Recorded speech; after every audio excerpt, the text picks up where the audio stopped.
This is a John Deere 310 SK. It's equipped with Extend-a-hoe and the 4-in-1 general purpose bucket. It's got a 24-inch bucket on the rear. It's got downriggers with optional street pads, reversible. Familiar.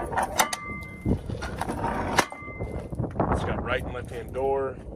It's got Goodyears on the rear, and then the Firestone 320/80 18 on the front. It's a really nice tire. It's got the heavy duty front weight option. It is heat AC. It does have ride control. The cutting edge has never been flipped on the front 4-in-1 bucket. It does have auxiliary hooks in case you wanted to put forks. Chrome exhaust, AM/FM radio with CD player. Dual batteries with the heavy duty cold weather package, so that gets you the plug-in block heater.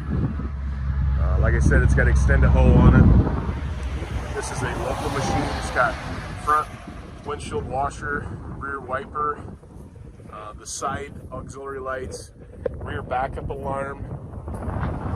Like I said, it does have AC. The bucket is a 92-inch multi-purpose bucket. The sides of the 4-in-1 bucket are not bent up at all. I mean, it's clean. It's got Driveline under shielding. That's an option. Underneath the cab, there's no rust. They were notorious for rusting. This doesn't have any rust. The cool thing I'd like to see is that the guy greased it. There's grease on all the hinge points. He took care of this machine.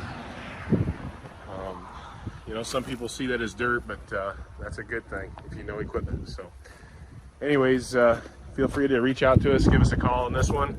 I'm sure it won't last long. It's a John Deere 310 SK. Thanks again.